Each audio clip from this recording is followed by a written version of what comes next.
Hey, what's up, everybody? I want to continue on the theme I kicked off last week with Black History Month. Near the end of last week's episode, make sure you definitely watch it if you haven't already. We talked about how the Montgomery bus boycott following Rosa Parks' arrest was spearheaded by the newly formed Montgomery Improvement Association, and elected to lead the MIA was none other than the now famous Martin Luther King Jr. But what do people know about Dr. King and what he was able to accomplish? Most people know that he was a leading figure in the civil rights movement, and that he gave the famous "I Have a Dream" speech, and that's about it. But between the Montgomery bus boycott in 1955, which was really the spark that ignited the movement, and Dr. King's assassination in 1968 was 13 years. What did Dr. King do in those 13 years that enabled his transformation from a relatively unknown reverend in Alabama to a national figurehead in the civil rights movement? For those of you who watched the last episode, you know that it was the power of working together as a collective that really amplified the impact that Dr. King was able to achieve. He was elected president of the Montgomery Improvement Association in 1955. Along with other leaders, he formed the Southern Christian Leadership Conference in 1957. He joined hands with the Albany movement in Georgia in 1961, which led to his arrest. He led the campaign in Birmingham, Alabama in 1963, where he was once again arrested, the 13th time out of 29 total times. His organization, the SCLC, was among the Big Six civil rights leaders that organized the March on Washington for Jobs and Freedom in 1963, working with the NAACP, the National Urban League, the Brotherhood of Sleeping Car Porters, the Student Nonviolent Coordinating Committee, and the Congress of Racial Equality, in addition to support from the United Auto Workers. He joined forces with the movement in St. Augustine, Florida in 1964, including a delegation of rabbis and the 72-year-old mother of the governor of Massachusetts, all of whom were arrested. He joined forces with the Student Nonviolent Coordinating Committee in Selma, Alabama in 1964. He answered the call of the same committee after Selma's Bloody Sunday in 1965. He allied with others in Chicago to form the Coordinating Council of Community Organizations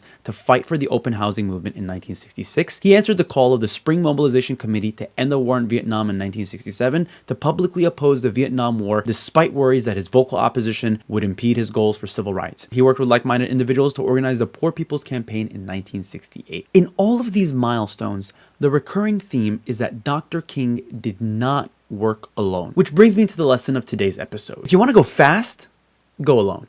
But if you want to go far, go together. The thing is, you're never going to find somebody who agrees with you 100% on all of the issues. The only person you'll ever find that agrees with you 100% on the issues is yourself, and not even always. But to really affect change, it's super critical to look beyond our differences. We all must find ways to work with other people on issues that we find common ground on, and to respectfully part ways on issues that we differ. This can be on national issues, but just as important, if not more important, on local issues, especially because it's extremely effective to work together with people that live nearby you. It should never be about the me, it should always be about the we.